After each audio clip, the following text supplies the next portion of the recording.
A situação financeira do Corinthians chegou a um ponto tão crítico que, pasmem, o clube deve mais ao Coronado do que ao Memphis Depay.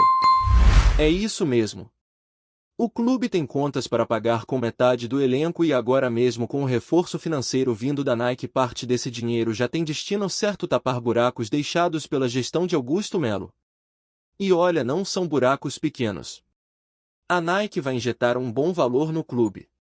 O novo contrato é animador em termos brutos, cerca de 850 milhões de reais ao longo de 10 anos. Isso representa na média 85 milhões por temporada. Claro, o valor pode oscilar para mais ou para menos de acordo com metas atingidas, exposição da marca e variáveis contratuais. Mas o número base é esse. O Corinthians sai de um contrato que girava em torno de 30 milhões anuais para um salto significativo. Agora é importante lembrar que uma parte desse montante já vem adiantada 100 milhões logo de cara, com 50 pagos agora em agosto e o restante parcelado ao longo do tempo. Mas é um empréstimo, não um presente. Esse valor vai ser abatido no decorrer do contrato com juros de 5% ao ano corrigidos pelo IPCA. Ou seja, a dívida não desaparece, só muda de lugar. E o Corinthians não está mais trabalhando com cota fixa de fornecimento de material esportivo. O acordo agora é por quantidade, o clube escolhe quantas peças quer por ano sem um limite rígido. Isso garante mais flexibilidade, principalmente se os preços das camisas subirem. Além disso, o Corinthians conquistou a possibilidade de negociar com outras fornecedoras até um ano antes do fim do vínculo com a Nike, algo que antes era restrito aos últimos 3 meses. No papel é um bom negócio. Mas a parte difícil começa quando olhamos para onde esse dinheiro precisa ir. O clube deve 6 milhões de reais ao Memphis Depay, e não estamos falando de salários atrasados. São dívidas relacionadas a direitos de imagem e premiações. Memphis chegou a enviar 2 notificações ao clube cobrando o que lhe é devido. Isso causou um certo desgaste interno, mas curiosamente não tanto com os jogadores. Alguns até entenderam a postura do atacante. A verdade é que o jogador europeu não aceita atrasos com a mesma passividade que muitos atletas brasileiros. Enquanto os brasileiros engolem calados por medo de represálias ou de ficarem sem clube, o gringo bate de frente. E é aí que a história começa a ganhar contornos de novela. Um jogador confidenciou que os brasileiros aceitam ficar até 8 meses sem receber, como é o caso do Coronado, que tem uma dívida de 8 milhões em luvas e mais 2 milhões em comissão para seu empresário. Só aí já são 10 milhões. O absurdo clube combinou 9 parcelas de 1 milhão com o atleta e só pagou a primeira.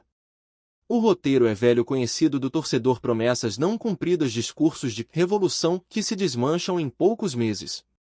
E mais uma vez o clube mergulha em dívidas com jogadores que deveriam ser peça-chave no projeto. Agora, quando se fala do Memphis Depay, o contrato dele parece ter saído de um filme. O cara custa 6 milhões de reais por mês para o Corinthians. Isso mesmo. São 4 milhões pagos diretamente pelo clube e o restante, cerca de 2 milhões, vem da patrocinadora Master. Um pacote que inclui tudo: o salário em carteira, direitos de imagem, cozinheira, segurança, carro, hotel, tudo incluso. Até a conta da internet, provavelmente. O Corinthians montou um esquema em que o jogador não paga nada do próprio bolso. E sim, o clube ainda tem que arcar com esses custos astronômicos enquanto o elenco sofre com carências em posições básicas. Pensa bem, como é possível manter um jogador com esse custo em um elenco cheio de lacunas? É como ter uma Ferrari estacionada numa garagem com telhado caindo e armários vazios na cozinha. O clube precisa de reforços, mas está preso a contratos mirabolantes que sangram o caixa mês após mês. A patrocinadora do Memphis cobre 57 milhões no total. Desses, 21 milhões são de luvas divididas em 4 parcelas pagas semestralmente. O restante, 36 milhões, é parcelado em 24 vezes. Isso dá em torno de 1,5 milhão por mês vindo da patrocinadora. Mesmo assim, o Corinthians ainda banca uma boa parte. E o pior, não há retorno esportivo compatível. Por mais que o jogador tenha entregado momentos marcantes como aquele lance emblemático contra o Palmeiras, o desempenho geral não justifica o investimento. O custo-benefício simplesmente não fecha. Enquanto isso, a diretoria tenta equilibrar pratos. O dinheiro da Nike mal chegou e já está comprometido. Dívidas com Coronado, com Memphis, com outros atletas. O clube está afundado em compromissos assumidos sem planejamento, refém de gestões que gastam como se tivessem cofres infinitos. E para o torcedor resta acompanhar essa montanha-russa financeira e torcer para que as próximas decisões sejam mais racionais. Porque no fim das contas não adianta vestir a camisa mais bonita se não tiver elenco para competir. E o Corinthians nesse momento está pagando muito por poucos resultados. A crise do Corinthians não é apenas financeira, é estrutural, gerencial e em muitos momentos até moral. Não se trata apenas de números em vermelho de dívidas milionárias ou de atrasos salariais, embora tudo isso exista em excesso, mas de um modelo de gestão que parece repetir os mesmos erros como se não houvesse lição a ser aprendida. A contratação de Memphis Depay e o calote em Coronado são apenas os sintomas mais visíveis de uma lógica distorcida em que promessas públicas de mudança são feitas com uma mão enquanto a outra assina contratos impagáveis, acordos irresponsáveis e compromissos que sufocam o clube no médio e longo prazo. Memphis Depay é um jogador de renome internacional com passagens por grandes clubes da Europa e uma imagem consolidada no futebol mundial. Seu nome causou impacto, vendeu camisas e levantou manchetes. Mas a realidade nua e crua é que ele custa demais e entrega de menos. O Corinthians não tem estrutura nem margem de erro para manter um jogador que recebe 6 milhões de reais por mês. Desses 4 milhões saem diretamente dos cofres do clube e o restante é bancado por uma patrocinadora que ainda assim exige contrapartidas comerciais e visibilidade. Além disso, o contrato cobre muito mais que salários. O clube arca com despesas pessoais do jogador, incluindo hospedagem em hotel de luxo, carro particular, segurança, cozinheira e outras regalias. Na prática, criou-se uma bolha. Um atleta vivendo como um príncipe em um elenco cercado de incertezas, com companheiros que em sua maioria sequer receberam as luvas acertadas no momento da assinatura. Esse abismo entre o que é prometido e o que é pago gera ruído interno. E embora Memphis tenha sido criticado por torcedores ao cobrar publicamente o que lhe é devido dentro do elenco, sua atitude foi em parte compreendida. Ele entrou no vestiário e cobrou da diretoria não apenas por si, mas por todos. Disse em alto e bom som: cadê o dinheiro dos caras? Essa postura pode soar arrogante para quem vê de fora, mas é uma reação natural para alguém que vem de um futebol onde contratos são cumpridos à risca, onde inadimplência é exceção, não regra. E enquanto o jogador brasileiro, pressionado pela realidade do mercado e temeroso de ficar desempregado, prefere o silêncio, o europeu cobra, e cobra com firmeza. E se a situação de Memphis já é difícil de justificar, a de Coronado beira o surreal. O meia, contratado sob pompas, teve sua chegada anunciada como parte de uma nova era no clube. Mas os bastidores contam outra história. O Corinthians prometeu pagar 8 milhões de reais em luvas parcelados em 9 vezes. Pagou a primeira. As outras 8 foram ignoradas. Simplesmente não foram quitadas. Além disso, há mais 2 milhões pendentes de comissão a seu empresário. A dívida total com Coronado gira em torno de 10 milhões de reais. E até agora não há perspectiva clara de quando, ou se, esse valor será pago.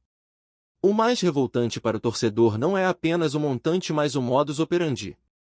O discurso de renovação, de ser diferente, de romper com práticas do passado, foi varrido pela realidade em poucos meses. A atual gestão fez exatamente o que prometeu combater: assumiu compromissos sem respaldo financeiro, contratou sem planejamento e agora tenta apagar incêndios com empréstimos e adiantamentos de receitas futuras. A verdade é que os 100 milhões que a Nike antecipará, 50 milhões já em agosto, não representam um alívio, mas um oxigênio temporário para um paciente em colapso respiratório. Parte significativa desse valor será usada para cobrir dívidas imediatas como as de Coronado e Memphis. E o que sobrar vai para onde? Para contratações para pagar outros atrasos, ninguém sabe. E enquanto isso, o elenco sofre. Há carências claras em posições-chave, jogadores sendo improvisados e um ambiente de instabilidade que afeta desempenho, confiança e resultados. Como montar um time competitivo se os bastidores são um caos? Como exigir raça e entrega de atletas que não sabem quando, ou se, vão receber o que lhes é devido? A verdade é que hoje o Corinthians gasta como um clube europeu, mas vive como um clube em reestruturação. E essa dissonância é insustentável. O que se vê é um Corinthians que quer ter a ostentação de uma BMW na garagem, mas com a casa inteira em ruínas. O sofá está rasgado, a geladeira vazia, a conta de luz atrasada.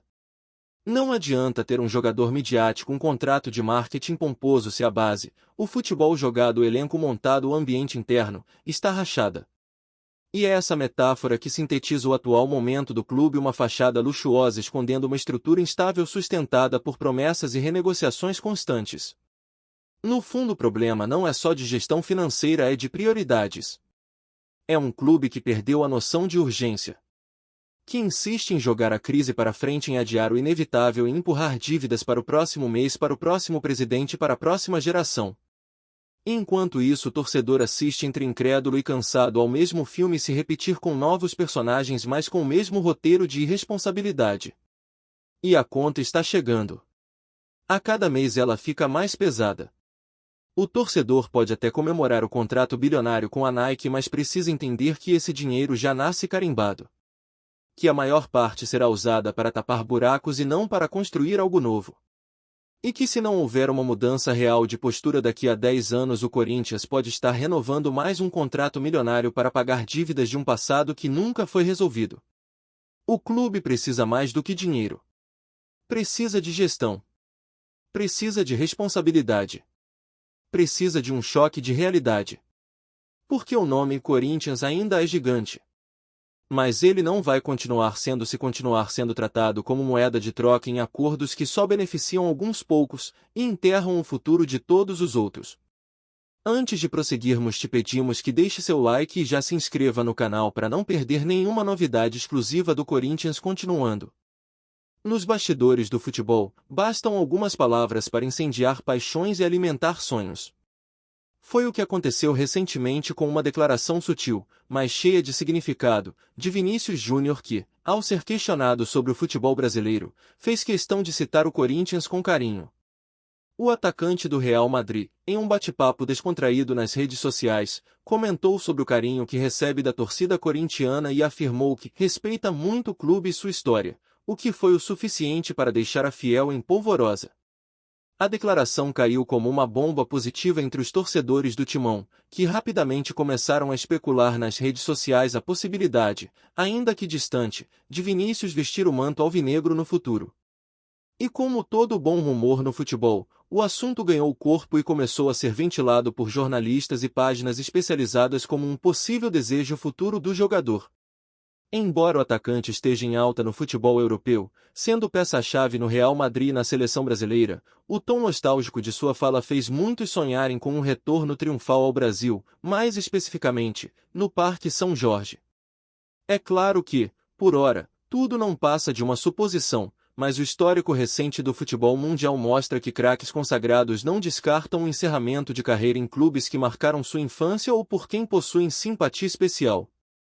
No caso de Vini Júnior, embora sua formação tenha sido no Flamengo, o carinho pelo Corinthians, manifestado publicamente, abre um novo capítulo no imaginário da torcida.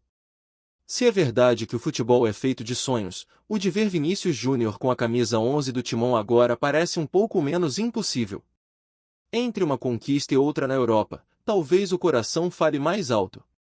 Por enquanto, o burburinho já cumpre seu papel, aquece os corações da fiel e deixa a esperança no ar. Afinal, em tempos de incerteza, nada melhor que um rumor bom para reacender a paixão da torcida. Apresentamos as últimas notícias do Corinthians diariamente. Inscreva-se no nosso canal e deixe o seu like para continuar recebendo informações exclusivas. Não se esqueça de compartilhar a sua opinião sobre essa notícia nos comentários, pois sua participação é crucial para o Corinthians. Até o próximo vídeo, fiel!